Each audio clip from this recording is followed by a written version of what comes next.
तो आप ये बताएँ कि ये फैटी लिवर डिज़ीज़ जो सुनने में लगता है कि कोई नहीं थोड़ा-सा मैदे में चर्बी है, असल में बीमारी क्या है?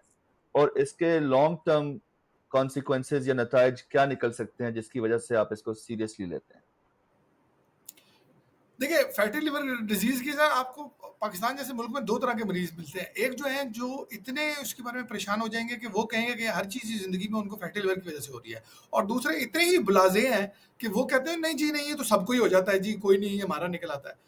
ये फैटी लिवर हमारे यहाँ कॉमन इसलिए क्योंकि ये पॉट बेली यानी कि अगर जिसका वज़न ज़्यादा होना शुरू हो जाए ना, तो ये उनके जिगर के ऊपर नॉर्मल सेल्स की जगह फैट आना शुरू हो जाता है और उसकी वज़ह से जिगर का पहले साइज़ बढ़ता है, वो तो एक अलग मसला है, लेकिन उसके बाद लिवर का साइज़ श्रिंक होना शुरू हो जाता है, जिसको हम लिवर सिरोसिस या परमानेंट लिवर डैमेज कहते हैं। और अगर मैं आपको ये कहूँ कि हमारे यहाँ हेपेटाइटिस सी और हेपेटाइटिस बी को एक बीमारी बहुत बुरा समझा जाता है और वेस्टर्न वर्ल्ड में अल्कोहल या की बीमारी को बहुत बुरा समझा जाता है।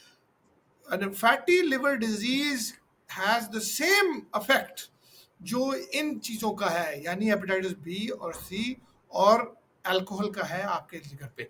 सिर्फ फ़र्क ये है कि ये स्लो किलर है। ये एक आस्था चल रहा है। ये आपको आपके फ्यूचर की अक्कासी, आपको एक चांस दे रहा है कि फ्यूचर में लॉन्ग लास्टिंग आपकी ज़िंदगी कैसी चलेगी। एविडेंस ये कहता है कि 10 टू 15 इयर्स अगर आप अपने फैटी लिवर डिज़ीज़ को कंट्रोल ना करें और उसका अपना ख्याल ना रखें, तो 10 टू 15 इयर्स में आपका प्रोग्नोसिस उसी तरह हो जाएगा जिस तरह इन मूज़ी बीमारियों के साथ हेपेटाइटिस बी, सी या अल्कोहल की लिवर डिजीज़ के साथ हो जाता है। और ये जिस तरह हम देख रहे हैं कि दुनिया में ओबेसिटी अब बढ़ती जा रही है, ये एक चीज़ है जो आइंदा फ्यूचर में बहुत ज़्यादा होना शुरू हो जाएगी।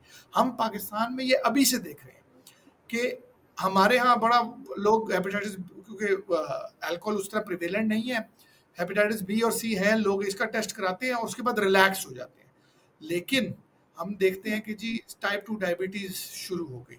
टाइप 2 डायबिटीज़ के साथ फैटी लिवर होना शुरू हो गया, यानी कि लिवर के टेस्ट एबनॉर्मल भी होना शुरू हो गए और साथ ही आपका कोलेस्ट्रॉल लेवल ऊपर नीचे होना शुरू हो जाएगा।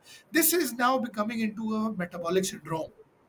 जब ये मेटाबॉलिक सिंड्रोम बन गया, हाँ, ये ज़रूर है कि आप ये ना कहें कि जी हमारा दादाजी 100 साल से सिगरेट पीता था, उसको तो कुछ नहीं हुआ, तो हम क्यों सिगरेट छोड़ दें?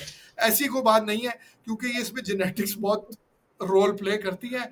मैंने फैटी लिवर के साथ 40s and 45s and 50s में लोगों को लिवर डैमेज और परमानेंट लिवर डैमेज और सिरोसिस के साथ देखा। तो ये भी नहीं आप कह सकते कि ये बुढ़ापे की बीमारी है, ये जवानी की बीमारी है। This all means